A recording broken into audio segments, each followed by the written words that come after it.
participar de varios espacios con la Confederación Mapuche, varios espacios también que promovió el OXUL y la PDH, con comunidades y organizaciones de vecinos que están sufriendo justamente los impases de la explotación petrolera y convencional y no convencional, también el fracking en el territorio de Vaca Muerta.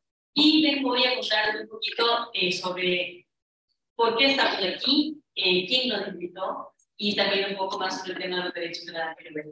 Bueno, contándonos un poco más sobre, empezando por el tema de los derechos de la naturaleza, como no sé si todos ustedes saben, el tema era bastante insípido, ¿no es cierto? No era muy conocido en el año 2000, realmente fue en el 76, donde Christopher Stone escribe el primer artículo que dice: deberían los árboles tener derechos, y empieza a darse una serie de desarrollo académico alrededor del tema, de cuestionamientos, es que la naturaleza debería o no tener derechos.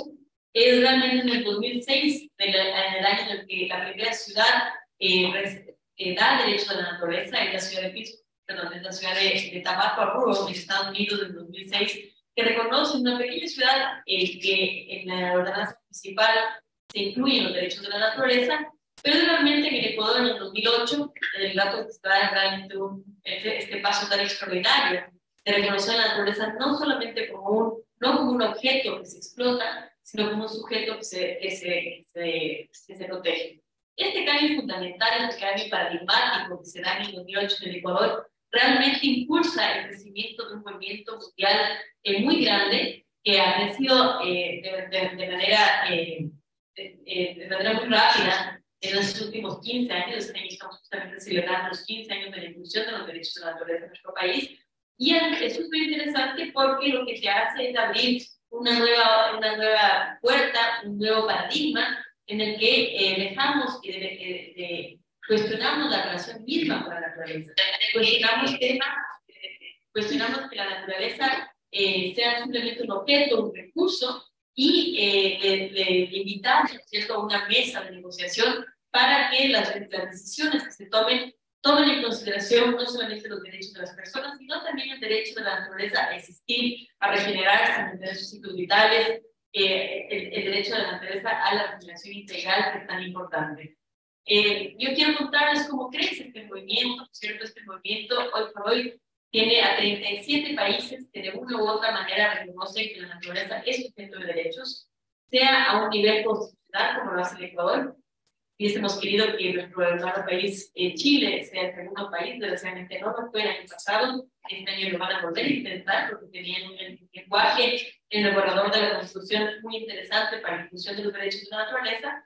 Parecería que la isla de Aruba nos va a dar noticias este mes sobre la inclusión de derechos de la naturaleza en su Constitución, pero realmente el desarrollo que se ha dado a nivel de los derechos de la naturaleza ha sido mayormente a nivel legislativo. Hay varios países, como Panamá, por ejemplo, que reconoce una ley de los derechos de la naturaleza. Bolivia, que tiene tanto la ley de la madre tierra como también la Declaración Universal de los Derechos de la Madre Tierra, que fue el resultado de esta cumbre internacional de los pueblos y los derechos de la madre tierra que se desarrolló en el 2010 en Cochabamba, Bolivia. Es realmente a partir de esa cumbre donde más de 33.000 personas se juntan para legitimar un tema tan importante como los derechos de la madre tierra, en el que nosotros, ¿cierto?, nos juntamos con una cantidad de personas.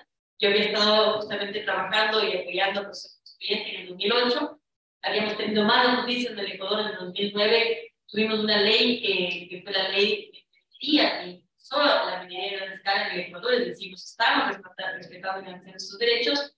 Pero en el 2010, el hecho de que un gobierno como Evo Morales, con una gran participación de la sociedad civil, apoye a una declaración universal de los derechos de la madre tierra, hizo que el Ecuador también un poco tenga que subirse, ¿cierto?, a bordo, y además que nos encontremos con muchas más personas que estaban trabajando el tema de los derechos de la naturaleza en Sudáfrica, en Australia, en Europa, en Estados Unidos y en Latinoamérica, por supuesto, y que conformemos en septiembre de ese mismo año la Alianza Global por los Derechos de la Naturaleza, en septiembre de 2010. Esta organización justamente lo que busca es promover que haya más personas que conozcan el tema, promover la educación, promover lo que está ocurriendo con los diferentes ejemplos alrededor del mundo de los derechos de la naturaleza y que se sumen más personas, más organizaciones, más países, sea a nivel, como les decía, constitucional, de leyes nacionales, de ordenanzas municipales. Hay más de 5 ordenanzas municipales que han pasado en Estados Unidos, por ejemplo, parando el fracking justamente en ciudades como Pittsburgh, Pensilvania, y también el derecho de ecosistemas, que es un tema bastante común. Ahora hay muchísimos ríos, por ejemplo, que han sido considerados como sujetos de derecho: el río Wanganui, los ríos de Bangladesh, en la India, el río Atrato en Colombia, en la Amazonía. Tenemos además un último caso muy bueno en España, con el Mar Menor. Realmente el reconocer derechos a ecosistemas ha sido un boom muy grande que ha hecho que este movimiento, como les decía, llegue a 37 países y que realmente 42 de esos países tengan jurisprudencia de la tierra. Si quieren información de eso, nosotros justamente hemos conformado dentro de la Alianza Global por los Derechos de la Naturaleza varios hubs, varios grupos, y el grupo académico de los derechos de la naturaleza creó un monitor, un ecomonitor, donde se puede ver esta cultura que empieza a suceder en todo el planeta, donde de a poco, ¿no es cierto?, empiezan a crecer estos lugares donde se va sanando a una tierra que sabemos que está perjudicada, que está en crisis ambiental, en crisis climática, en crisis de biodiversidad, y empiezan a existir esta cantidad de experiencias que nacen y que las pueden ustedes recopilar en este y revisar en este monitor que tenemos. Justamente trabajamos aquí con la Asociación de Abogados Argentinos y con varias otras organizaciones en GAR Latinoamérica, porque sabemos que Latinoamérica es un espacio donde se están dando estos cambios, estas transformaciones. Y en este contexto, ¿no es cierto?, nosotros tratábamos de educar a la gente y decir, bueno, sabían que la naturaleza tiene derechos inherentes, pero que los países todavía no lo reconocen. Bueno, el discurso todavía no calaba bien, y era difícil de convencer a las personas que en efecto la naturaleza tiene derechos, especialmente en una facultad de Derecho como la que estamos hoy. Creo que a todos ustedes en la primera clase se enseña, ¿no es cierto?, que las personas y las corporaciones tienen derechos, pero no la naturaleza. Eso es, claro, que un principio del derecho. Entonces nos costaba mucho, especialmente con los abogados, el romper ese paradigma. Sin embargo, era muy importante que nosotros vayamos educando sobre ese tema, y realmente la experiencia más importante y la plataforma más exitosa que encontramos para normalizar el concepto de los derechos de la naturaleza fue esta plataforma que nace en 2014 del Tribunal Internacional de los Derechos de la Naturaleza. ¿Por qué creamos este tribunal? Para prácticamente ir a todos los países del planeta a decirles que, ¿no es cierto?, que la naturaleza tiene derechos, que su país no lo ha hecho todavía, su país está tarde, pero eso no significa que la naturaleza no tenga derechos, que todavía no han sido reconocidos, que es otro discurso completamente diferente, y para visibilizar casos de derechos de la naturaleza desde una perspectiva y una óptica donde no solamente se ven las violaciones de los derechos de los defensores, pero también los derechos de la naturaleza que están siendo violados. Esa óptica diferente nos ha hecho recorrer realmente el mundo. Empezamos en Quito, después en París, en Bonn, en Glasgow, en Chile, se hizo en Europa, se han hecho varios tribunales locales en Brasil, en Estados Unidos, en Ecuador, para visibilizar estos casos de violación de derechos de la naturaleza. Y quiero recalcar que la mayor parte de ellos tienen que ver o con el cambio climático, o con la explotación de hidrocarburos, o con la explotación minera. Esas tres grandes temáticas nos han hecho que podamos escuchar casos del norte global, del sur global, donde casi siempre fueron hasta los mismos de empresas. La Chevron Texaco en Ecuador, aquí también, como vimos en la visita, la Shell, la BP en el Golfo de México, ¿cierto? La empresa Total, como estuvimos en Francia, por el tema del cambio climático de los glaciares, y una cantidad de empresas mineras que están atacando y arrasando con el territorio de Cajamarca en Perú, de Mirador en Ecuador, también en la Guyana Francesa, el fracking que vimos justamente en el territorio Ponca de Oklahoma. Es decir, se repite este mismo patrón en todas partes del mundo porque es un sistema que se ha declarado en guerra contra la naturaleza. Y lo que buscamos con los tribunales, que son tribunales éticos, es escoger un panel, como este maravilloso panel que ustedes ven con nosotros. Nos falta aquí a Gabriela Cabezón Cámara, que también acompañó a la delegación.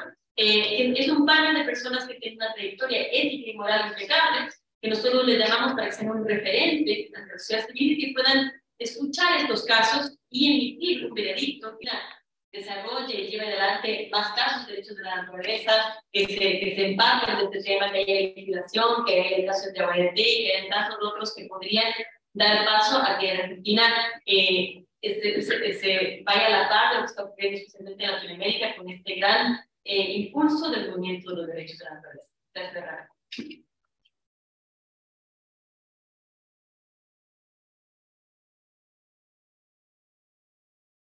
Bueno, buenas tardes a todos y a todas. Voy a dar la palabra a Alberto Acosta. Antes me voy a presentar para quienes no lo conocen. Soy Nicole Cortés, soy integrante de la cátedra de la DEVIA como ayudante de cátedra de la materia de Ambiente y Mercosur.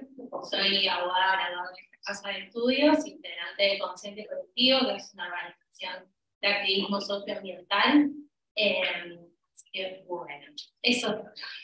Le doy la palabra a Alberto Acosta, que es economista ecuatoriano. Antes de ser nombrado ministro de Energía y Minas de Ecuador, fue investigador del Instituto Latinoamericano de Investigación Social, ILIS. También fue investigador y profesor. Es expresidente de la Asamblea Constituyente que reconoció los derechos de la naturaleza en Ecuador. Es candidato a la presidencia de la República del Ecuador. Profesor universitario, conferenciante y autor de libros, son algunos ejemplos más de sus contribuciones inspiradoras a la comunidad global. Dame la palabra, también quería aprovechar, después de lo que pueda exponer, preguntarle también cómo fue el proceso de reforma constitucional en Ecuador cuando se incluyeron los derechos de la naturaleza y desde la Constitución sancionada a esta parte, si considera que los derechos de la naturaleza son respetados o si la banda constitucional es igual. Muy buenas tardes a todas, a todos, a todes.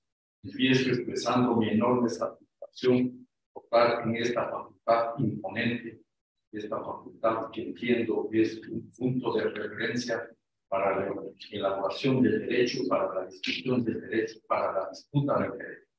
El derecho es, sin lugar a dudas, un tema de permanente discusión. Y eso me parece que es un paso que debe ser suficientemente respetado.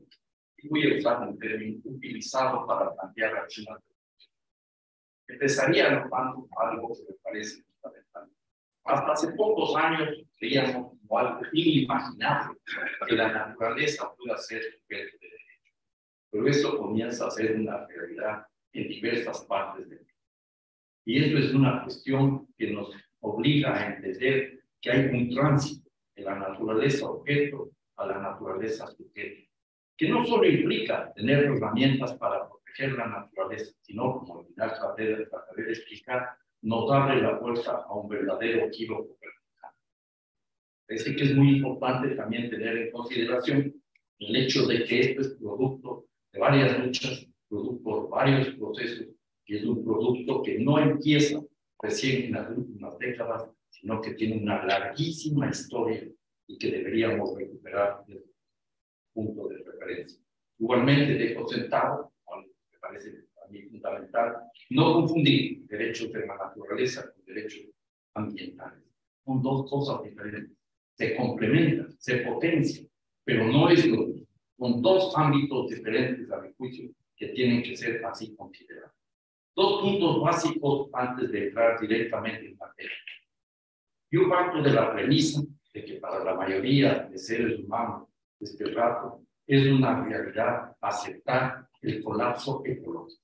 Es cierto que todavía hay unos terraplanistas, es cierto que hay unos negacionistas, es cierto que gente que a pesar de que conoce estas realidades actúa como que no se va a producir ese colapso ecológico y que todavía puede haber tecnologías para resolver los problemas. Un segundo punto que me parece muy fundamental tiene que ver con la creciente conciencia a nivel global sobre los derechos de la naturaleza, sobre los derechos ambientales, la importancia de la naturaleza. Los seres humanos no podemos vivir sin naturaleza. La naturaleza, o lo que intentamos con naturaleza, puede seguir existiendo sin seres humanos.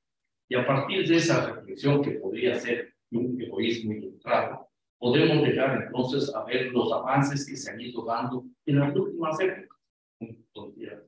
Puntualizaría como una fecha referencial el año 1992, 2022 con la cumbre de Río de Janeiro, donde comenzamos a hablar de desarrollo sustentable. Pero mantuvimos una suerte de equilibrio entre sociedad, ecología y economía. Y hemos manejado ese esquema con el discurso de desarrollo y de sustentabilidad, que para mí es un oxímoron, pero no es el tema para la discusión. Vemos también que recientemente en Naciones Unidas se aceptó que los derechos ambientales son parte de los derechos humanos. Y veo también con mucho entusiasmo cuando se comienza a discutir este delito del ecocidio, que a mi modo de ver tiene un elemento antropocéntrico y un elemento biocéntrico. Está a caballo entre lo que podrían ser los derechos ambientales y los derechos de la naturaleza. Pero entrando ya en materia, asumiendo que los derechos ambientales y lo que se ha logrado hasta ahora no bastan, me parece que es fundamental centrarnos en lo que significan los derechos. Para empezar, nos plantean la necesaria transición de visiones antropocéntricas a visiones biocéntricas o ecocéntricas. Así que deberíamos decir, carentes de todo centro, porque en juego está la vida, y la vida siempre está interrelacionada, y no hay uno o poco centro. La vida es el centro permanente de toda la existencia de quienes estamos, seres humanos y seres no humanos. En segundo lugar, que es fundamental, es asumir que la naturaleza, todos los seres de la naturaleza, independientemente de su utilidad o de ninguna utilidad frente a los seres humanos, tienen un valor intrínseco. Y eso nos plantea entonces una cuestión muy radical, muy interesante. Y luego, habría que preguntarnos, ¿quién va a representar a la naturaleza? Esa discusión la vivimos en la Asamblea Constituyente de Montecristo. Yo recuerdo que algún asambleísta, años después, no tuvo ningún empacho en decir que los edificios también tienen derechos humanos, levantó la mano y me preguntó, ¿quién va a defender a la naturaleza? ¿Va a plantear usted, señor presidente, que vaya a establecer una suerte de comisaría de la ropa, comisaría del perro, comisaría de los gatos, que reclamen sus derechos? Es evidente que eso no es una pregunta que se sostiene. ¿Quién defiende los derechos de un niño recién nacido? ¿Quién defiende los derechos de una persona en tercera edad que ya está en sus últimos momentos y no puede ir directamente al hospital? En ese escenario, entonces, nosotros planteamos estos tres elementos fundamentales y me van a permitir que les lea el primer párrafo del artículo 71 de la Constitución de mi país. La naturaleza o Pachamama, donde se reproduce y realiza la vida, tiene derecho a que se respete integralmente su existencia y el mantenimiento y regeneración de sus ciclos vitales, su estructura y sus funciones y sus procesos productivos. Este es el punto medular de los derechos. ¿Y quién representa los derechos de la naturaleza? Los individuos. Está establecido en el artículo 71 de la Constitución. El artículo 72 nos habla ya de la restauración, que no se puede confundir con la simple reparación. La reparación puede ser a un grupo de personas o una persona cuyo entorno, cuyo ambiente ha sido destruido. Se trata de una restauración a la naturaleza como sujeto de derecho. Y en ese contexto, entonces, nosotros también podemos ir avanzando en la lectura de algunos artículos, no lo voy a hacer, pero quisiera aquí señalar que este tipo de cuestiones son difíciles de aceptar.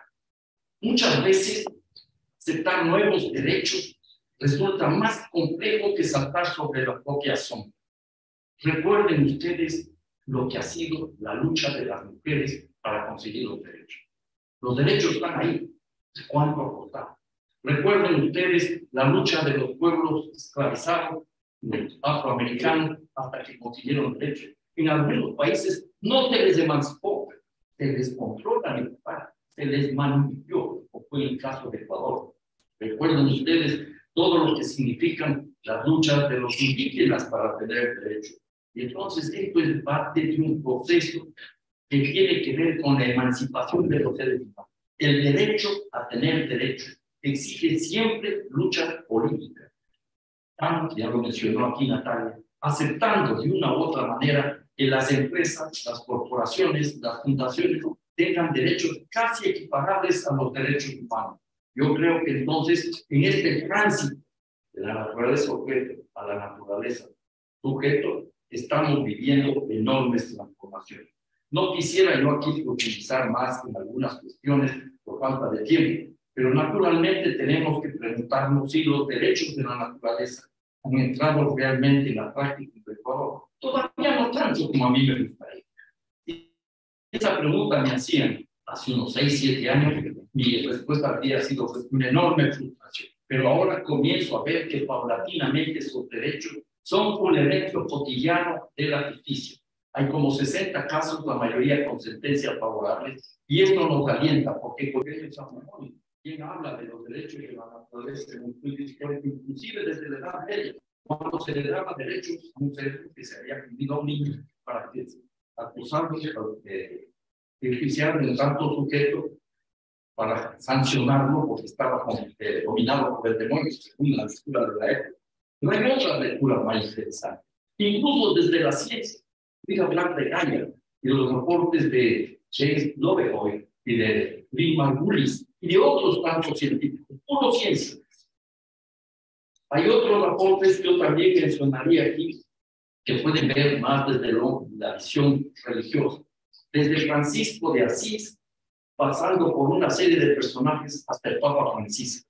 El Papa Francisco en su encíclica acepta que somos naturales. No llega a ser una encíclica totalmente biocéntrica, pero se distancia del exacerbado antropocentrismo, como dice Francisco. Y ahí podríamos recuperar a Leonardo Boff, de Brasil, un teólogo. Y podríamos ir a la historia. Lean a Baruch de Spinoza, ese brillante filósofo de hace más de 400 años, que hablaba de la natura natural, de la natura naturanda y no de la natura natural.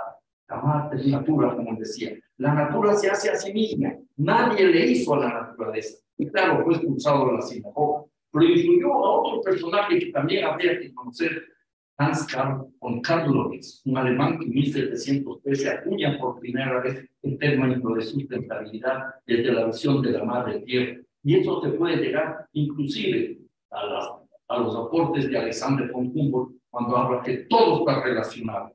Diría que inclusive en la literatura podemos encontrar personajes interesantes. Italo Calvino escribe un libro en 1957, El Barón Ramón, que prefigura una conversación de un joven que vivía en los árboles con Napoleón Bonaparte y le recomienda a Napoleón incorporar en la constitución de la nueva república los derechos de la naturaleza, los derechos de las mujeres, los derechos de los niños, etc. En ese contexto, el punto de partida de los derechos de la naturaleza en el Ecuador no son estas reflexiones. El punto de partida son los pueblos originarios. Y esto me parece que cuando hablamos de Madre Tierra, de Pachamama, desde el mundo occidental lo utilizamos como una metáfora. Esa no es la realidad. La Madre Tierra no es una metáfora, es una realidad concreta y cotidiana. Quisiera seguir ampliando un poco esto, voy a cerrar en un quinto y último punto, hablando de por qué hablo de un giro copernicano. Immanuel Kant, ese filósofo alemán famoso, recogió este término de giro copernicano cuando planteó un cambio sustantivo radical en la filosofía, en la forma de hacer filosofía. Y hablaba de giro copernicano, remitiéndose a Nicolás Copérnico, que es el que nos hizo entender a los seres humanos que la Tierra no era el centro del universo, que no es que los planetas giraban alrededor de la Tierra, sino que la Tierra giraba alrededor del Sol. Y esto provocó un cambio sustantivo. Yo sostengo que si realmente estudiamos los derechos de la naturaleza y no nos quedamos solo en los laberintos de la jurisprudencia y abrimos el escenario, estamos en portas de un verdadero giro copernicano. En ese contexto, habría que intentar volver a atar el nudo gordiano de la vida, como decía este francés recientemente fallecido, Bruno Latour. La vida provocó una ruptura fundamental. A un lado, la naturaleza, al otro lado, la civilización. Él dice que tenemos que volver a atar el nudo de la vida, que los seres humanos no podemos colocarnos figurativamente hablando al margen de la naturaleza, y menos vamos a asumirla como un objeto para apropiarnos, para privatizarla, para destruirla. En ese contexto, la pregunta que yo les haría a abogados, abogadas, es: ¿quién da derecho a quién? ¿Qué es la naturaleza? Cuando en Montecristi, ese pueblo pequeño, le otorgamos derechos a la naturaleza, hicimos un ejercicio antropocéntrico. exactamente el proceso. Nosotros estábamos dando derechos humanos. Pero en realidad, quien nos da el derecho a la vida es la naturaleza. Y si aceptamos eso jurídicamente, la visión global cambia. Y tenemos que comenzar a replantearnos no solo la consistencia, sino la vida política. Porque aparecen otras formas de ciudadanía. Ciudadanía individual, ciudadanía colectiva, una meta ciudadanía ecológica, porque individuos y colectividades representamos a la naturaleza, nos lleva a cambiar la economía.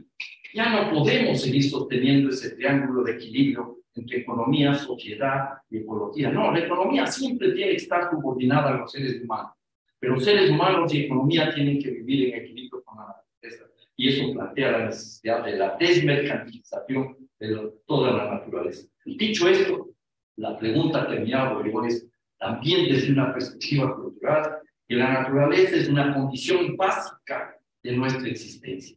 Si la naturaleza es la base de nuestra existencia, los derechos colectivos y los derechos individuales, inclusive los derechos individuales de libertad, se garantizan con los derechos de la naturaleza. Sin derechos de la naturaleza, la libertad es una ilusión, es una quimera. No puede haber ni siquiera economía si destrozamos la naturaleza. Y para terminar, nosotros deberíamos avanzar ya no solo una declaración universal de los derechos de la naturaleza, sino una declaración universal de los derechos existenciales que conjugue derechos de la naturaleza y derechos humanos. Muchas gracias.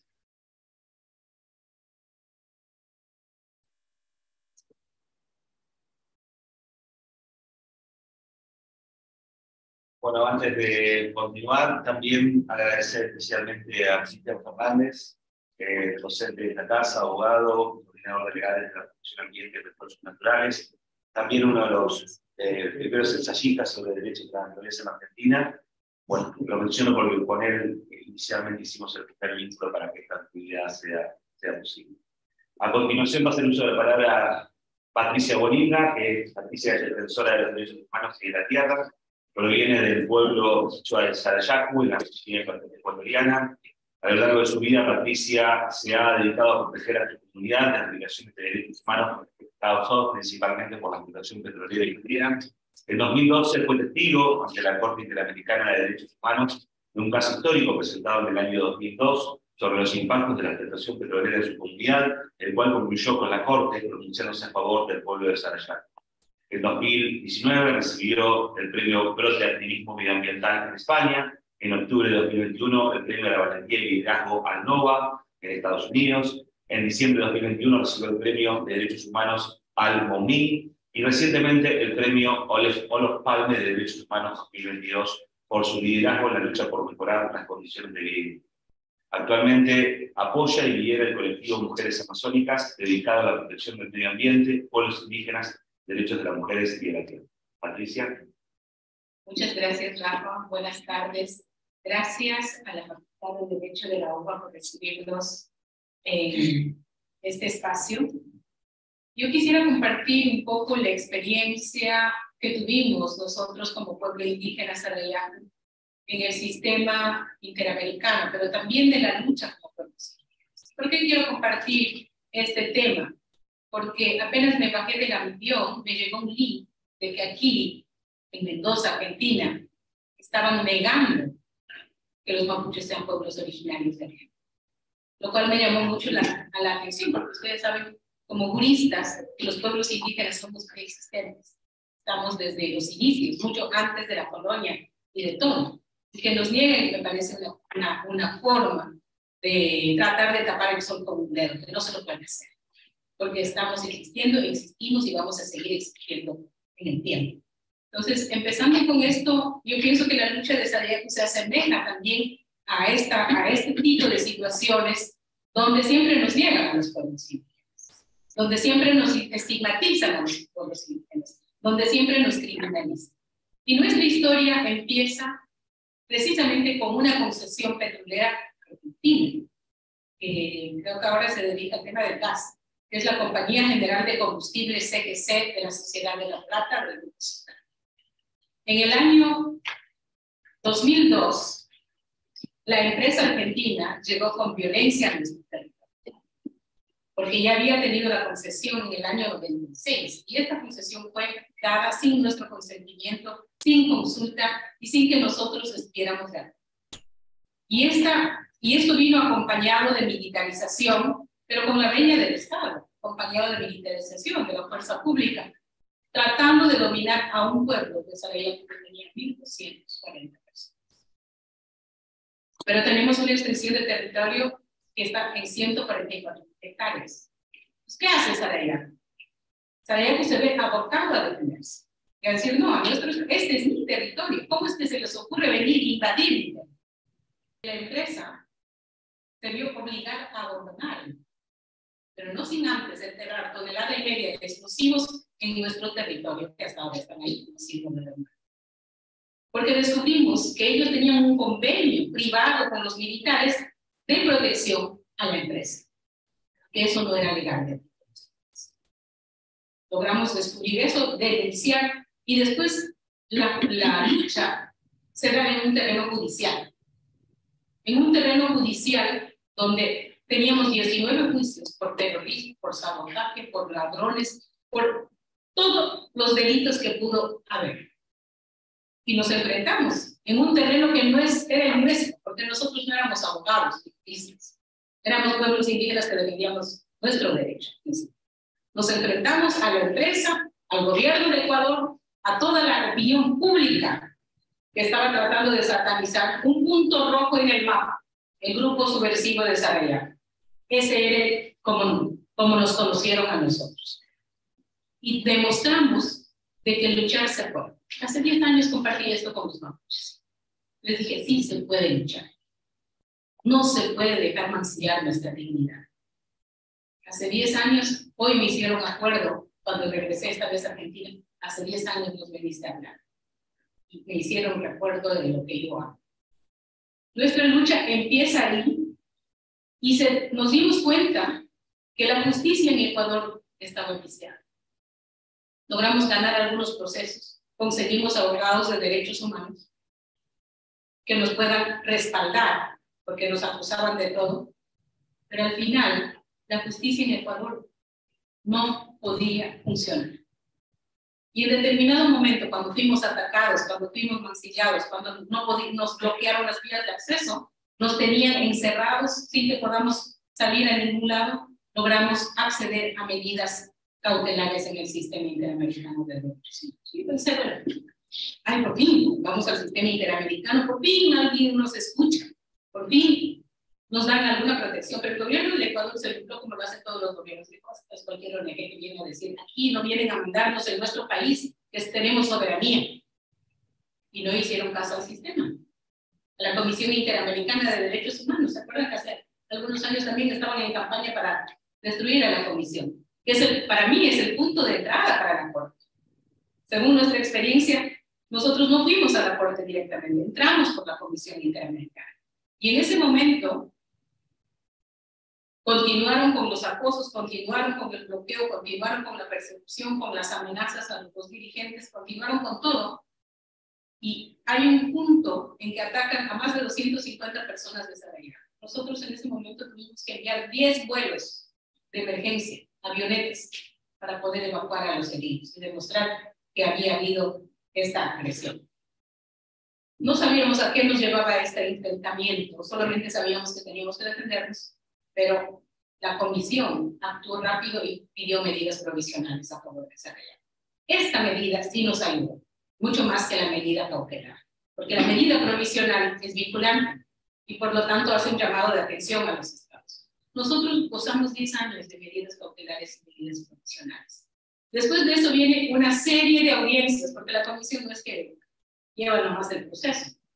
La comisión, cada vez que decíamos, ¿qué pasa con nuestro paso? Decía, ¿qué están haciendo?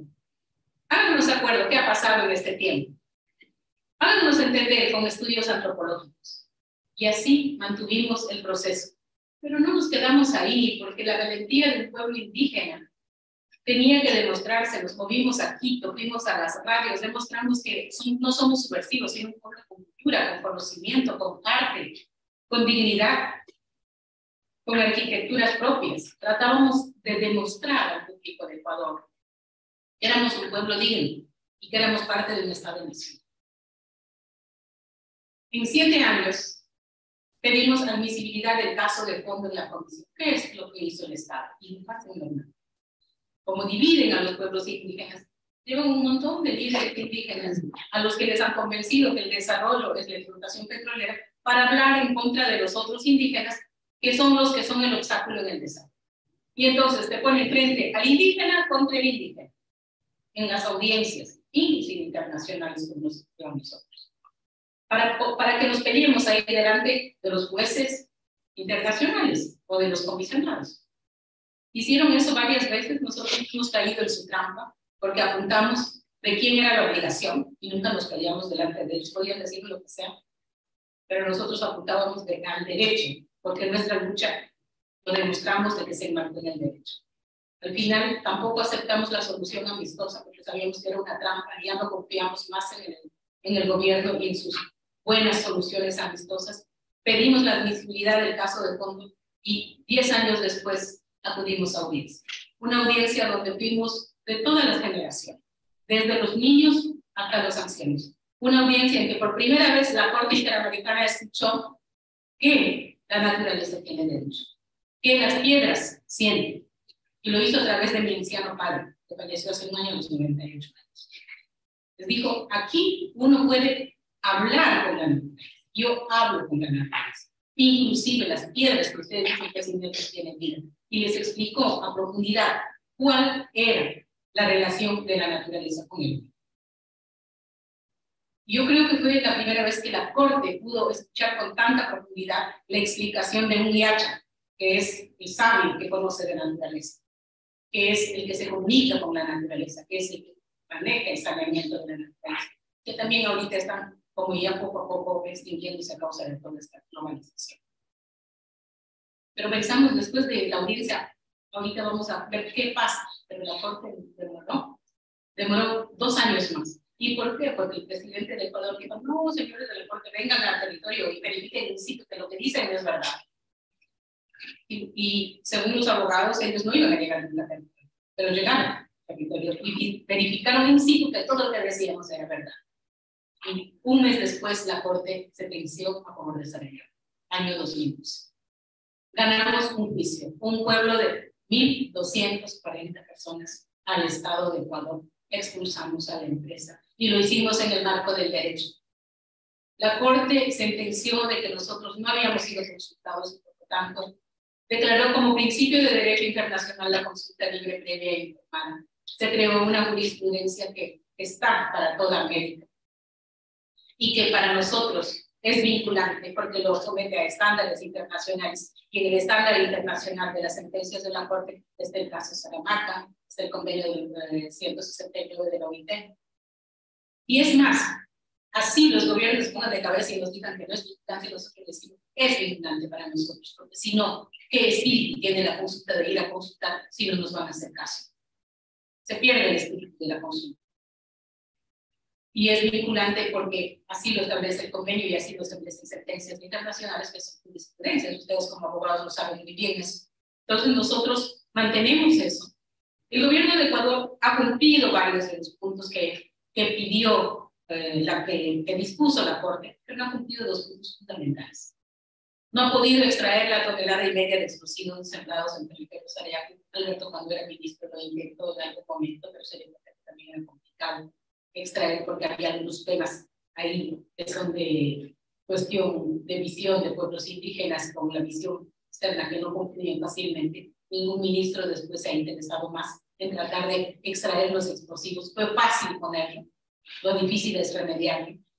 Tampoco ha habido una adecuada ley de consulta libre, previa e informada que tenga que ver con el consentimiento. Hay una ley que por ahí han hecho a medias que nosotros no reconocemos como legal. Nosotros sí hemos elaborado una ley propia para nosotros, un tema extranjero para fuera de nuestra ley de consulta. Y si no nos hacen caso, nosotros nos acogemos a nuestro principio de autodeterminación como pueblos originarios y hacemos valer nuestro derecho dentro de un marco de derecho internacional. Esta es nuestra historia. Esto es lo que hemos hecho. Y así hemos llegado a generar, de alguna manera, un estándar que puede ser aplicable en otros lados. Pero también no nos quedamos ahí. tratamos de animar a otros pueblos que defiendan la naturaleza. La esencia básica de los pueblos indígenas es la relación con su territorio y la naturaleza. El conocimiento más puro que pueden tener los pueblos indígenas es esa esencia de conexión con la naturaleza. Si nosotros perdemos esa esencia, dejamos de ser indígenas y seremos cascarones. No podemos perder la esencia. Podrán decirnos románticos, podrán decirnos lo que sea, pero esa es nuestra esencia. Para nosotros la naturaleza siempre tuvo derechos. Para los turistas, para la gente, para las empresas, para los gobiernos, existe el derecho de la naturaleza como está establecido, para que lo puedan entender. Pero para nosotros la naturaleza siempre ha tenido derechos, tendrá derechos y sigue teniendo derechos. Bueno, yo que ya estoy casi con el tiempo. Muchísimas gracias. Yo quería compartir esta experiencia por la preocupación de lo que hemos visto en Vaca Muerta, porque nos duele lo que pasa en Vaca Muerta. No es ajeno, y no porque solo soy indígena, sino porque la tierra es única. Los hombres nos hemos puesto barreras y fronteras, y nos hemos puesto límites, pero la tierra es un solo cuerpo y estamos conectados. Y lo que pase allá nos afecta a todos, y seguramente nos está afectando a nuestras pequeñas células, de alguna manera, que las células de todo el mundo. Muchas gracias.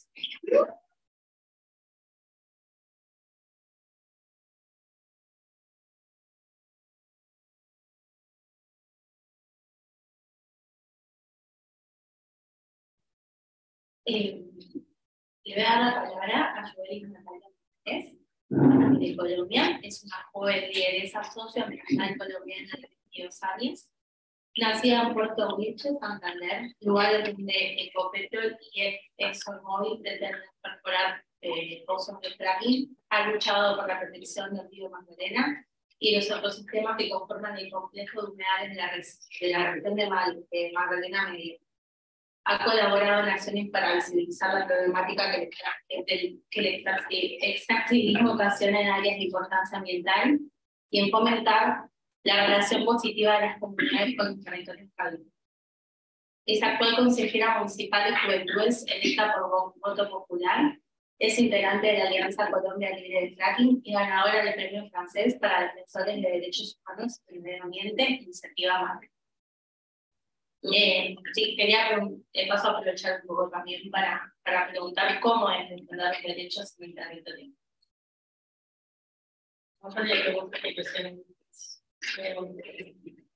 Defender derechos definitivamente es complicado, porque en los países de derechos es donde más se plantean.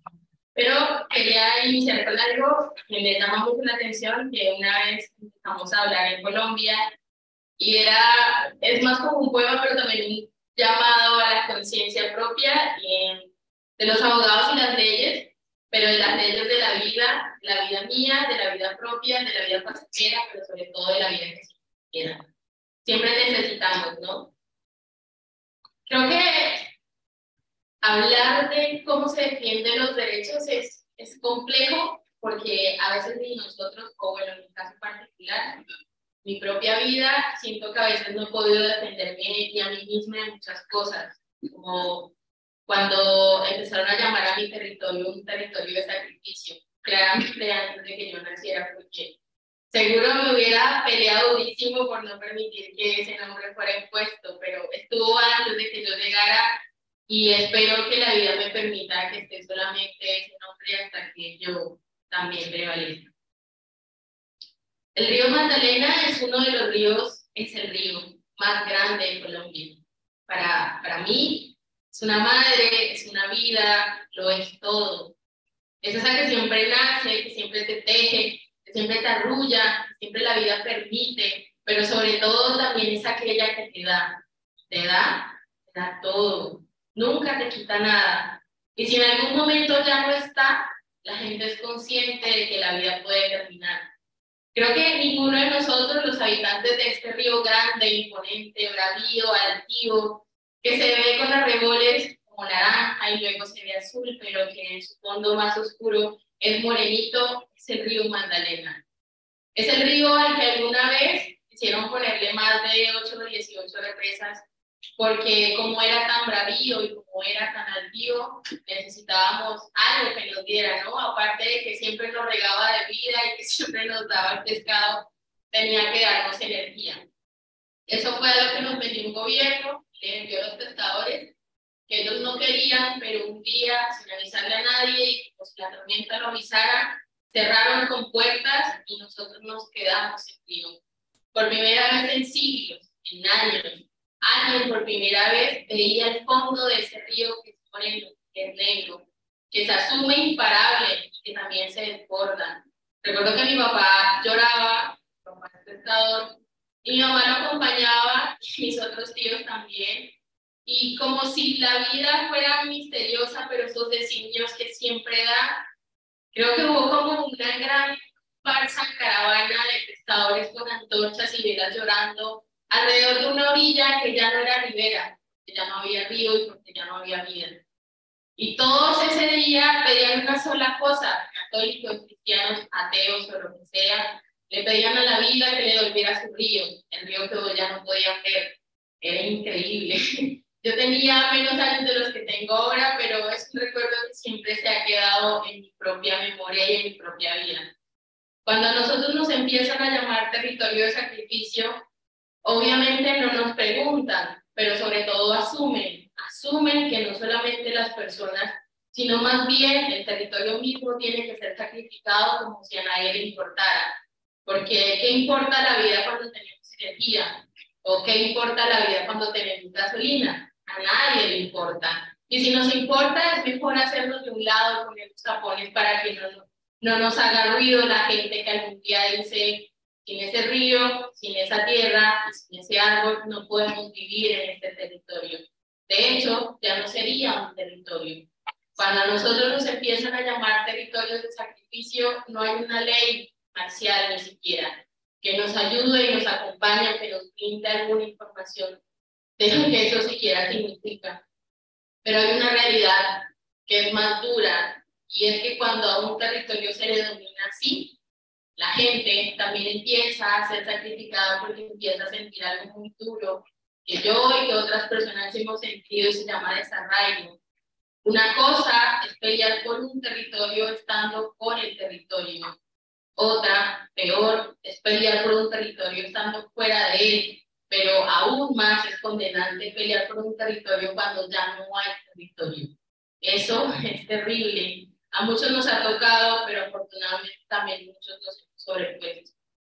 Las orillas o las riberas de los ríos, en particular, y voy a hablar de agua así netamente, no soy técnica, pero las riberas de los ríos es algo a lo que poco o nada se le ha dado importancia, porque parece no importarle a nadie, porque en realidad ¿qué es una ribera?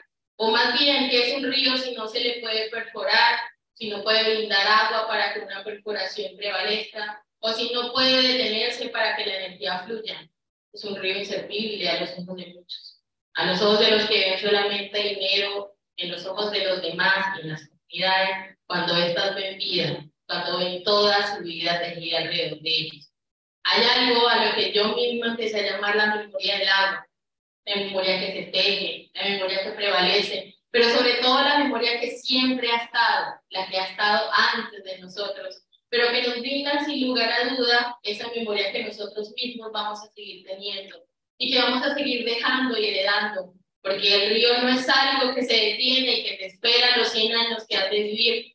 Tienes suerte, tal vez menos. El río es eso, que se va y se va hacia el mar, pero como si fuera mágico, luego regresa también, porque eso es la misma tierra y es la misma vida. Yo soy particularmente de la Alianza Colombia Libre de Fracking, una organización, una plataforma que tiene a otras organizaciones de base.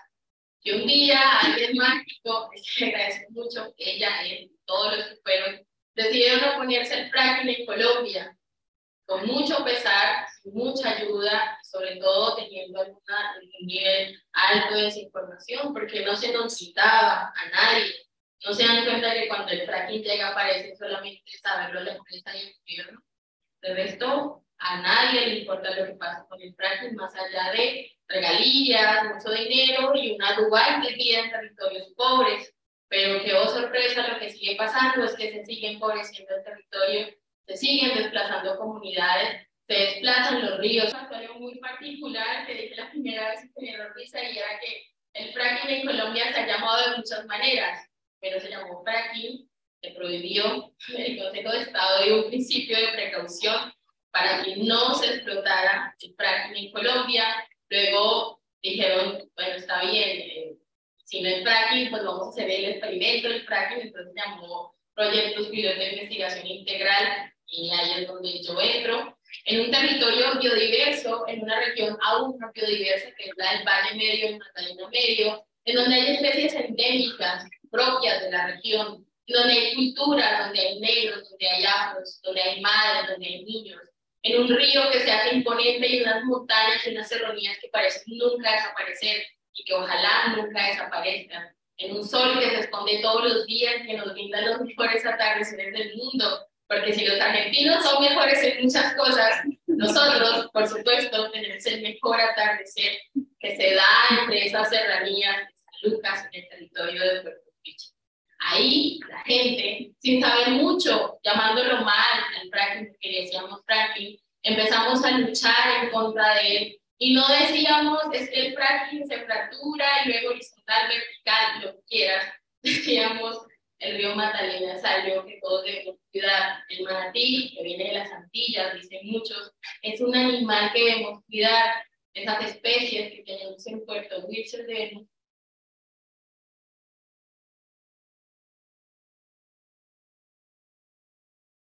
cuidarlas. Yo no creo que a ninguno le guste un atardecer entre machines. Y empezamos, y ha sido duro, sigue siendo duro, pero lo vamos a seguir haciendo. Ya ahorita, les contaba la historia del fracking, no se llama tampoco Proyecto Piloto de Investigación. Ahora tiene otro nombre. Después se llamó Yacimientos No Convencionales y ahora se llama Yacimientos No Convencionales para extraer gas asociado a mantos de carbón. Porque las leyes parece que se hacen, pero también se reinventan. Y con las leyes y los abogados, yo estoy segura que todos vamos a lograr muchas cosas, pero los territorios van a seguir en esa ley de la propia vida, la que se teje, la que está, la que nace, la que parece intemporal, atemporal, y la que por supuesto va a seguir aún después de que nosotros estemos.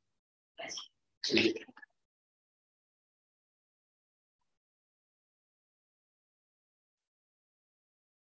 Feliz. A continuación va a hacer uso de la palabra Enrique Viale.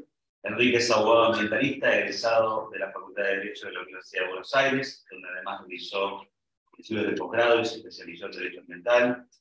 En 2004, el año que viene se cumplen 20 años, fundó la Asociación Argentina de Abogados y Abogadas Ambientalistas, es miembro del Tribunal Ético por los Derechos de la Naturaleza y forma parte del Comité Ejecutivo de la Alianza Global por los Derechos de la Naturaleza. Se desempeña como abogado implicante en numerosas causas.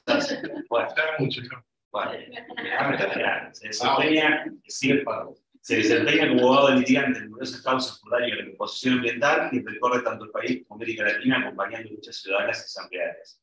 Es autor de diversos libros y artículos especializados en desarrollo, política, derecho y justicia ambiental, entre ellos Al desarrollo y el colapso ecológico que llegó, por escrito junto a la socióloga de Pampa, y fue asesor legislativo del Senado de la Nación y actualmente es consultor ambiental y comunicador en radio. Así. Bueno, muchas gracias. ¿Cómo están? Buenas tardes, casi noche. Me encanta estar acá. Yo estudié acá, Rafa, nací en el 2000. Nací en Ferri. Hace muchísimos años. Y en ese momento hicimos el posgrado. Por eso, bueno, Leila, gracias que me puede estar Leila Devia, profesora, conozco hace muchísimos años, de esa época. Que era las primeras docentes. En realidad, un posgrado se llamaba régimen jurídico de recursos naturales, casual. Se llamaba así. La única materia que tuve yo acá en la facultad era régimen jurídico de recursos naturales, también de Pigretti. Pero bueno, no sé si hay gente más vieja acá, por lo que les puedo decir, estudiándose a Pigretti, en mi época era derecho agrario, claro, minero, son de. No, en esa época, esto era de avanzar. La mayoría de las facultades del país tenían derecho agrario y derecho minero. ¿Cómo? Incluso, bueno, el contramateria era cómo poseer una mina, como el rifle sanitario, me acuerdo. Bueno, era todo eso.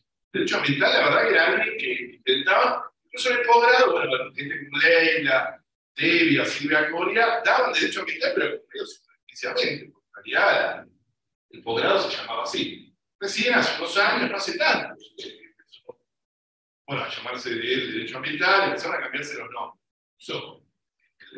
Hoy estamos con Leo Veloso, que es el presidente de la comisión, es diputado de la Comisión de Recursos Naturales. O sea, actualmente, en 2022, se llama Comisión de Recursos Naturales.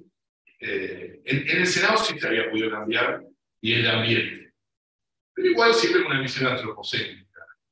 Y en ese posgrado que fundamos, compañeros y compañeras, la Asociación Argentina de Abogados y Abogados Ambientalistas en el año 2004, cuando estábamos terminando. Pero bueno, sigue, el sainete de esto sigue.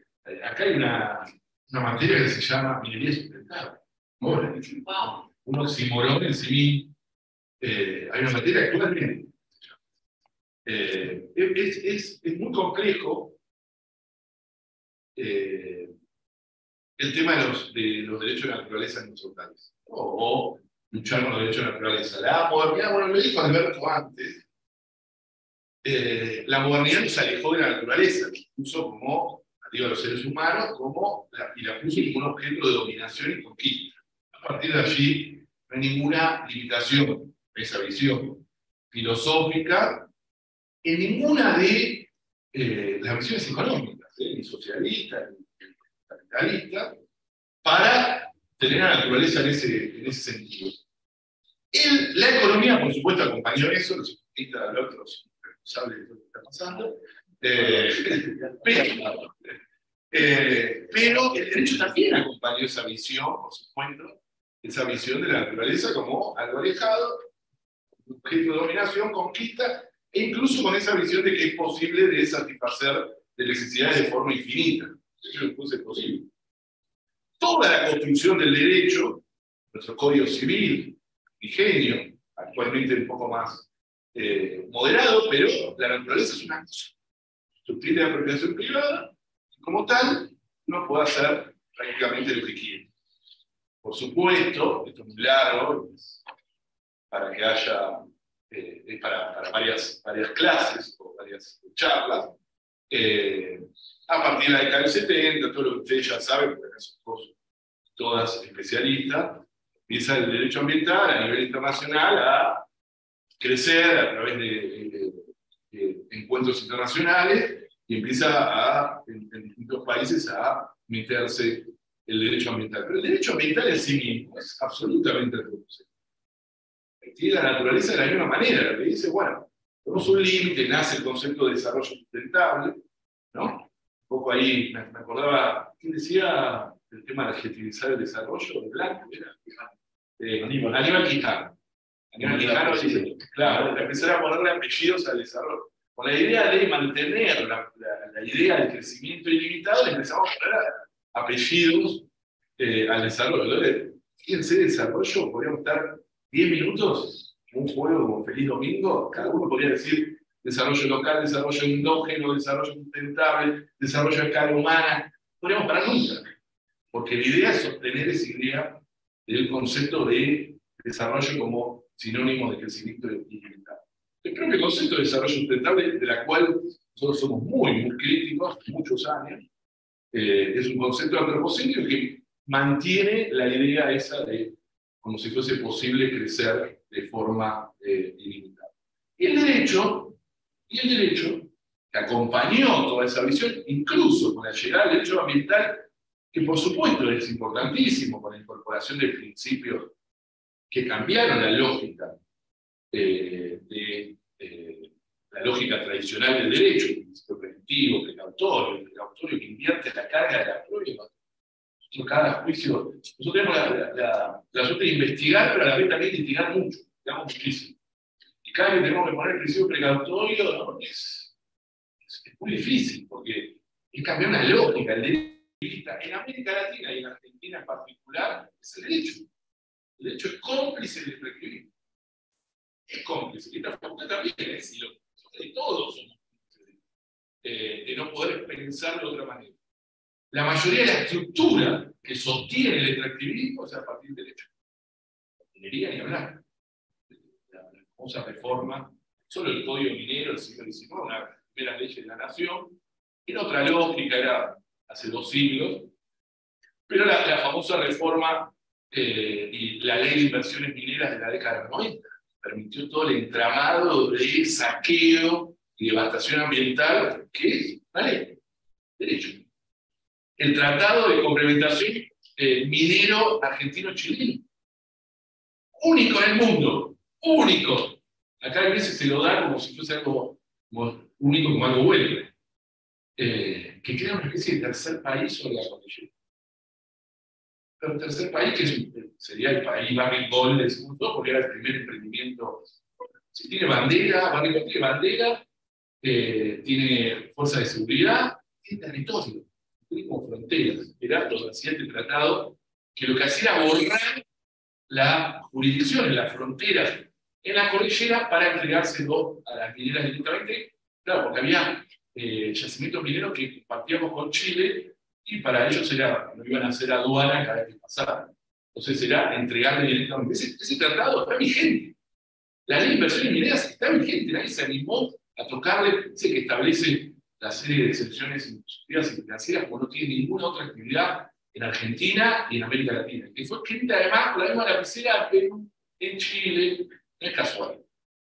Eso es lo que permite, eso nadie habla, creo que no se habla. Nosotros teníamos, yo tuve la suerte de trabajar con Pinos, Lanas en el Senado, y teníamos proyectos para todo. Nunca, pero ni siquiera lo ponían en discusión en asesores de la comisión, a ese nivel.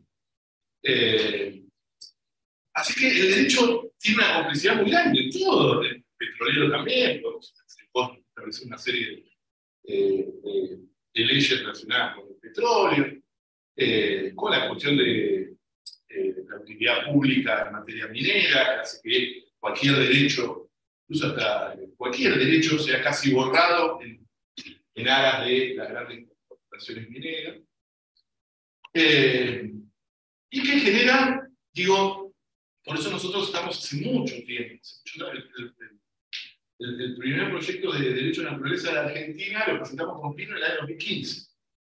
Se presentó en 2017, 2019, 2021, y ahora se va a presentar de nuevo en el 2023, nos dijo Leo Grosso. Está continuando Leo Grosso.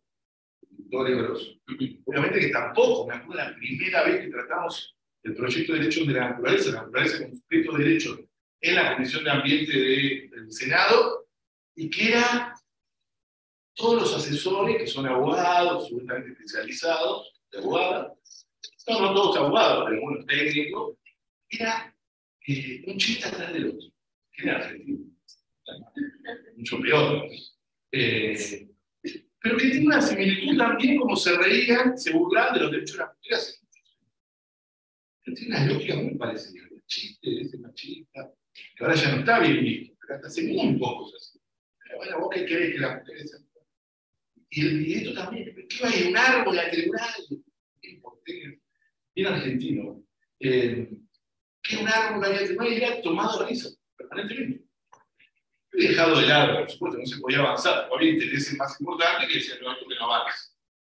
Los derechos de la naturaleza, por eso, no es solo, y para mí es muy importante, no es solo un cambio ético de visión con ella, la naturaleza de la cual formamos parte.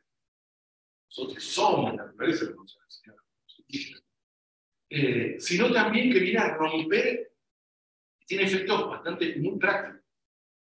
En el sistema mundial actual, el sistema económico actual, te privatiza todo.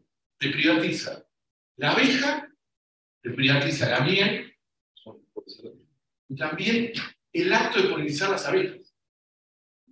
Esa es la vuelta de tuerca que se está haciendo ahora. Porque no son solo los bonos de carbono, que también existen, sino también que la polinización de las abejas había entrado a la bolsa de hace unos años. Así. O sea, el acto de polinizar.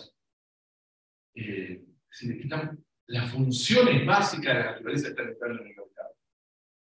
Los derechos de la naturaleza lo que hace es sacarte del mercado. La naturaleza no es una cosa, es un sujeto de derecho y por lo tanto es luchar contra esa mercantilización de todo.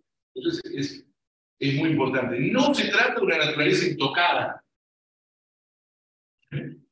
Tampoco tienen mucha relación el primo hermano de los derechos animales. No es lo mismo. Los animales protegen individuos, individualidades, la orangutana sandra, o, les digo por el caso famoso de la orangutana sandra. Los derechos de la naturaleza defienden colectividades, ecosistemas, que las funciones de la naturaleza sigan existiendo.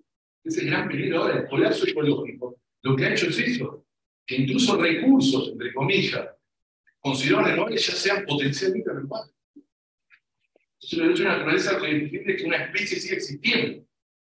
Con esa lógica, junto a Greenpeace hace unos años hicimos, y todavía sigue en marcha, una causa ante la Corte Suprema de Justicia de la Nación, demandando a 4 países de Argentina, del Gran Chaco argentino, el ecosistema del Gran Chaco, el Chaco, Formosa, Jujuy y Santiago del Estero, en nombre de representación de la especie yaguareté.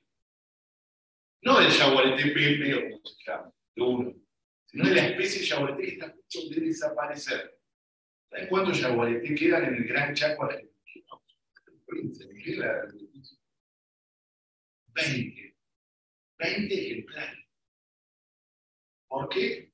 Su ecosistema está desapareciendo, son muy territoriales. Por el desmonte de la soja transgénica fundamentalmente. No solo eso, el agronegocio, también la ganadería, etc. Ni siquiera la casa es menor, sino que es el desmonte, que destruye su territorio.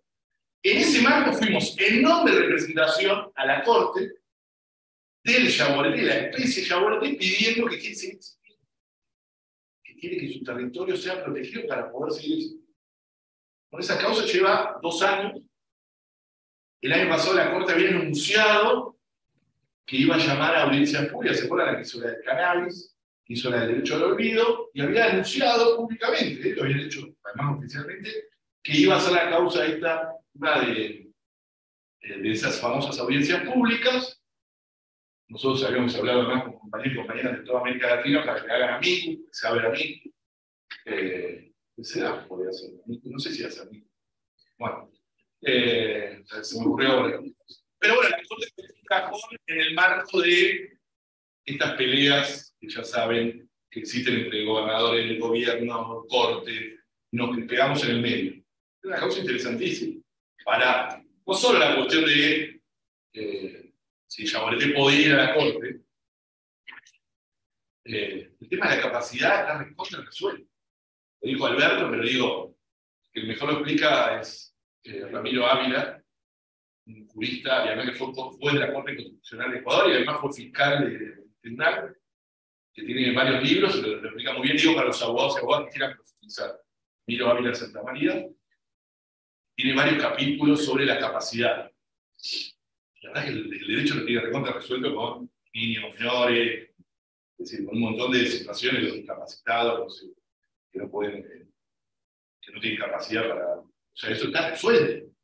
Está resuelto en el derecho ambiental, además, ¿no? Que están todas las organizaciones, pueden ir. Y de alguna manera también, nosotros decimos en este escrito, bueno, algunas cosas también de Rafa y de Valeria Berro, Rafael León, que en nuestro derecho se podría decir que tácitamente están reconocidos los derechos naturales. Obviamente de forma muy tibia, no abierta, pero.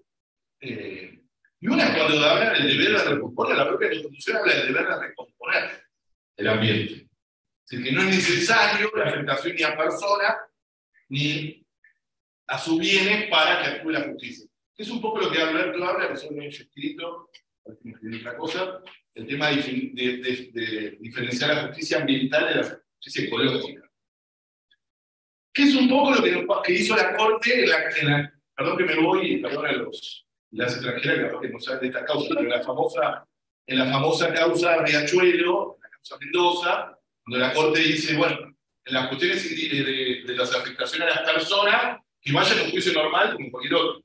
Era un río muy contaminado, tenemos ríos más contaminados que el y tenemos que dar vuelta a todo, a luz y la joven, acá adentro. Esta facultad es muy conservadora, que hay que dar vuelta las visiones que existen ya muy viejas, incluso dentro del derecho ambiental. no tengamos miedo de algo de esto, porque esto está pasando en todo el mundo. Los derechos de la naturaleza es un concepto que está creciendo muy fuerte y que revoluciona. Bueno, es el momento que lleguen también a esta gran casa de estudios. Muchas gracias.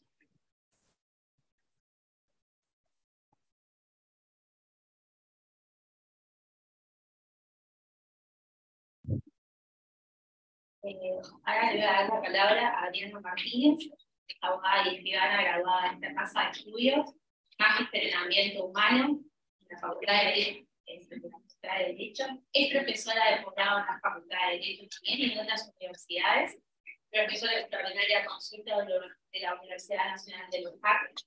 Realizó varias publicaciones, entre ellas la protección pública de la naturaleza y el surgimiento de nuevas categorías de sujetos, en coautoría con Diana Marcelli, en agosto del año 2019.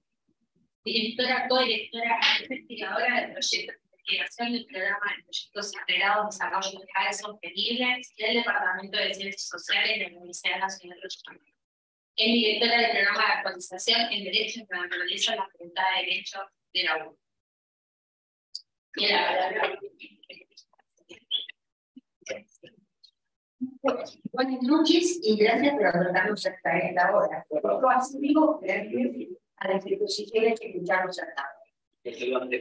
Ahora, yo lo que trataría de hacer es empezar a responder sin responder a lo que excelentemente respondo cada uno de ustedes, sino que a pequeñas preguntas que nuestra primera expositora nos dijo algo así como, para que lo entiendan los abogados, o sea, que es importante. Entonces, por eso uno, en el currículum que nuestra presentadora en este momento resumió bien, ahí está la respuesta, y no fue una iniciativa solamente mía, sino que fue una iniciativa fundamentalmente de ella, de la persona de Leila Delia y de la persona de Ciclano. Ustedes se dan cuenta que están hablando ahí de un programa de actualización en derechos de la naturaleza. Esto es la respuesta, así como el colega acá recordaba de cómo fue el tránsito de los recursos naturales al derecho ambiental y toda una generación, empezó a haber otra manera, otra problemática completamente diferente, y nacer un bien jurídico, fíjense, el bien jurídico, ¿no es cierto? Estamos cercanos a las cosas, ¿no? Un bien jurídico que era el ambiente. Ya el ambiente, ni siquiera hablamos de naturaleza, el ambiente se pensaba como un bien jurídico. Fuimos evolucionando, y entonces lo que queríamos completar en ese espectro, que realmente ustedes saben que nosotros tenemos no solo el grado por las 3 cátedras, sino que también el posgrado, especializaciones y demás, hacer un panorama desde el otro punto de vista de los derechos de la naturaleza. Entonces, les comento un poco qué es lo que pensamos. Y por suerte, creo que nosotros pensamos en nuestros expositores. Y les explico por qué. Porque al comienzo, y para tratar de ver cuáles son los fundamentos que vienen de distintas voces, de distintas etnias, de distintas tradiciones y de distintos estudios. Entonces, en un primer bloque, lo que nosotros tratamos de ver cuáles son las teorías desde las ciencias duras, ¿sí? Y ahí estamos hablando de ecología profunda, quizás de la trama de la vida, que estuvimos haciendo algunas citas al respecto de Gardner. Una hipótesis, lo que es una teoría. Y ahí estamos hablando de lo que nos trae es esa interdisciplina necesaria, no solo para el derecho ambiental, para el derecho de la naturaleza. También, entonces, receptamos de dónde surgió desde el punto de vista ético, desde el punto de vista de las teorías jurídicas, y ahí sí hablamos del interés de la vida, del biocentrismo de Dúbinas, podemos hablar del utilitarismo de Stinger, que no solamente justifica por ahí la personalidad jurídica de los animales, sino de los animales en particular, de esa orangutana Sandra, o de todos los otros que hemos tenido como antecedentes en nuestro país, antecedentes que hay también anteriores en Brasil, muy interesantes, pero no es nuestro tema, ¿no es cierto? Acá vamos a hablar de lo que se refiere para que no haya esa diferenciación entre los seres vivos Entonces, que no sea un especificismo, es decir, las especies que dividen y no todas tienen el derecho a subsistir, no todos tienen el derecho a la vida, no todo tiene valor en la vida desde ese punto de vista. Pero después pasamos directamente a ver cuáles son esas teorías ancestrales. Eso que tan entusiasta, sincera y profundamente nos han impuesto. Y no solamente de nuestros indígenas latinoamericanos, sino que me acuerdo de los magoríes y sus ríos, que no solo se le reconoce personalidad jurídica a un río, se está reconociendo a los maoríes, se está reconociendo una cultura.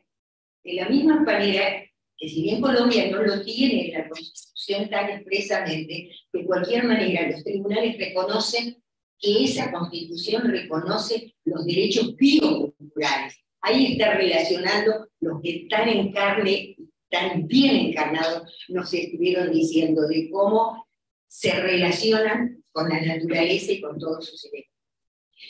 Y después, ya que estamos, también le preguntamos a los economistas para que nos justifiquen cuál es la visión económica de los derechos de la naturaleza. Eso fue en un interdisciplinario que tenemos, para verlo después desde el punto de vista de la geopolítica y ver cómo ahí también se puede enfocar. Y después recorremos. Recorremos porque antecedentes desde el punto de vista del derecho internacional y del derecho nacional, pues sí, el derecho nacional no cabe recorrido, recorremos las constituciones latinoamericanas, pero también recordaremos, como muy bien también lo hiciste vos, cómo tener un derecho para nosotros completamente diferente y de cómo lo en Estados Unidos, desde las comunidades más cercanas, con una relación más directa con la naturaleza y con lo que es encarnar su territorio, se ha reconocido estos derechos. Pero tratar de preguntarle a la Unión Europea qué hizo al respecto. Y ahí sí es importante lo que se estuvo mencionando del ecocidio, porque en este momento está en discusión y en debate el ecocidio y su reconocimiento. Y después, cuando llegamos a la jurisprudencia, después de recordar la importancia de la participación de los distintos sujetos y de las distintas organizaciones, tratamos de ver qué pasó a nivel judicial. Pero también estudiamos lo que ustedes estuvieron referenciando, esos tribunales éticos, no solamente los tribunales con valor desde el punto de vista del reconocimiento jurídico de su sentencia, de ese valor ético que tiene la sentencia por el valor ético que los representa. Y después caemos en Argentina. Y como caemos en Argentina, me gustaría contestarlo un poquito lo más brevemente posible, que es la última unidad que nosotros tomamos, que va buscando como queremos enfocar y queremos buscar que haya más gente que comprenda lo que estamos hablando de los derechos de la naturaleza, que es la naturaleza como todo, como ese macro sujeto, y también los derechos de cada uno de los componentes de esa naturaleza. Por eso lo de los ríos, por eso esos anticipos de las declaraciones sobre los derechos de los ríos, pero también de los ríos. Y ahí caemos en algo. Y vos dijiste, tímidamente alguna cosa hay. A mí me enseñaron mucho antes que vos, porque soy más vieja. Y no hay ninguna duda, señores y señoras, y todos ustedes, da la casualidad que yo ingresé a esta casa de altos estudios en el año 1970. Y me fui con los títulos de grado que decía ahí en el 76. Entonces, ¿qué es lo que pudimos aprender en esa época cuando teníamos muchas menos herramientas que lo que tenemos ahora? ¿Qué hacemos en un periodo intermedio con aquello que hay para lograr el objetivo último, que es el pleno reconocimiento de los derechos de la naturaleza, que podemos discutir? Si vamos a la discusión de cada persona, sujeto de derecho, que es, bueno, dejemos la persona, sujeto de derecho. Queremos ir por ahí, sí, con esos proyectos legislativos que, por supuesto, trataremos de analizar y de discutir si hay interés en este programa. Pero fundamentalmente, ¿qué queremos? Vos mencionaste el artículo 41 y lo viste desde el punto de vista de los derechos colectivos, junto con el 43 por la representación. Vos sabés que hay algunos colegas que mencionan algo, en ese sentido los hijos, que interpretan que cuando dice todo habitante tiene el derecho. Habitante, ¿qué es habitante? La orangutana Sandra, el río, el ambiente ser respetado independientemente del valor que está pagando. ¿Qué pasa? 1982. Eso estaba dicho en ese momento. Cuando se reconoce por la Corte Interamericana de Derechos Humanos ese derecho al ambiente previo al reconocimiento de la ONU muy reciente, en ese momento y en ese momento particular, también se está diciendo que ese derecho al ambiente es un derecho muy particular, porque más allá del derecho de los individuos, es el derecho a la subsistencia de cada uno de sus elementos. ¿Por qué lo digo? No para conformar, no para tratar de conformar a nadie, sino que simplemente siento que el trabajo que ustedes estuvieron relatando hizo cuñas. Esas cuñas nos van a abrir los caminos como para llegar al pleno reconocimiento de los derechos de la naturaleza. Muchísimas gracias.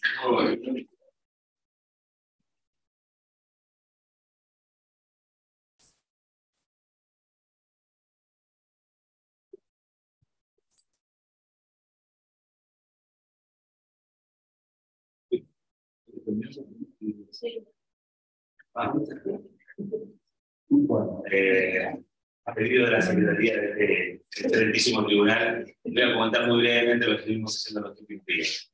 Como ustedes saben, seguramente el Tribunal Internacional de los Derechos de la Naturaleza estuvo recorriendo la provincia de Neuquén, particularmente el yacimiento Vaca Muerta, en el marco de lo que fue un relevamiento in situ de testimonios, documentos, informes que también fueron presentados audiovisualmente acerca de los gravísimos impactos económicos, sociales y ambientales contra los derechos de la naturaleza de este megaproyecto de explotación de hidrocarburos no convencionales que ha cumplido una década, hace muy poquito tiempo. A lo largo de 5 días muy intensos, el tribunal pudo recolectar de manera directa toda una serie de testimonios por parte de comunidades, vecinos, que advertían sobre este tipo de situaciones que van desde la falta de agua o de acceso a agua potable, o de agua para abastecer la producción local, contrastando directamente con otras situaciones como datos que nos indican que cada pozo de fracking utiliza 90 millones de litros de agua y actualmente hay 2.600 pozos en Vaca Muerta, para el cálculo que hay. La envergadura del consumo de pedido de agua potable implica el yacimiento de Vaca Muerta, daños vinculados a la sismicidad inducida, pueblo de Sausal Bonito, sí, así como suena, sismicidad inducida.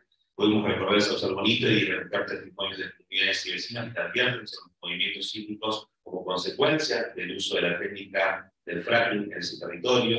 También Celestino, de una comunidad indígena, nos transmitió la preocupación que tenía su comunidad porque uno de los arroyos del río Neuquén había sido desviado por la empresa de Petro, del grupo de Chile, que también está llevando a cabo el gasoducto Néstor Kirchner, nada más y nada menos, ¿no? Una de las principales obras de infraestructura para afianzar la política de combustibles de la República Argentina, y nos contaba que a partir del desvío de ese curso del río, sus 300 frutales salían literalmente separados.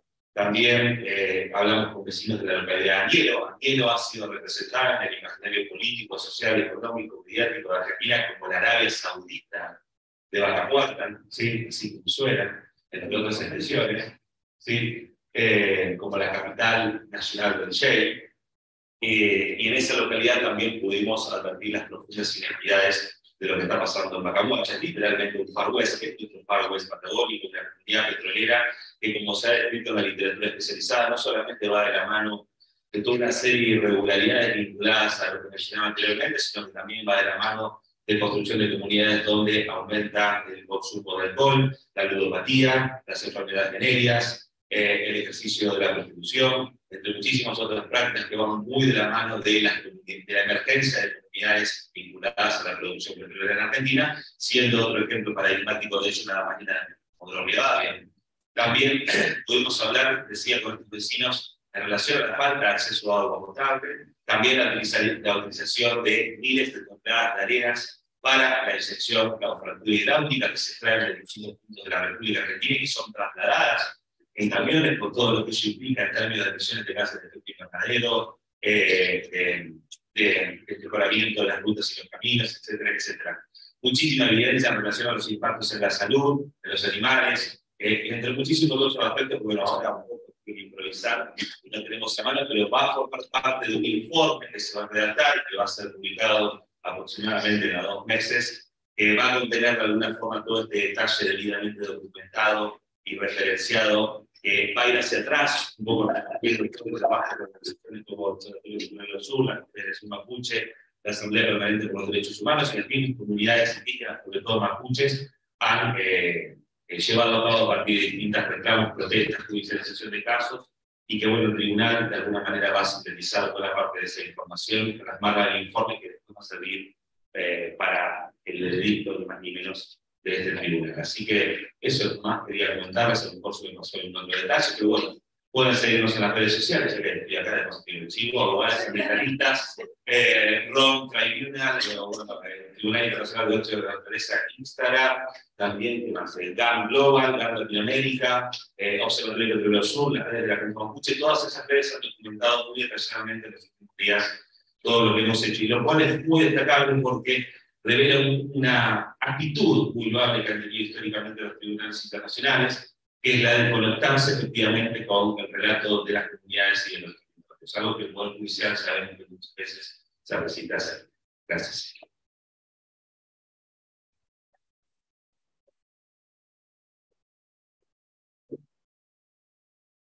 Bueno, le vamos a dar cierre por falta de tiempo, no vamos a hacer un intercambio de preguntas.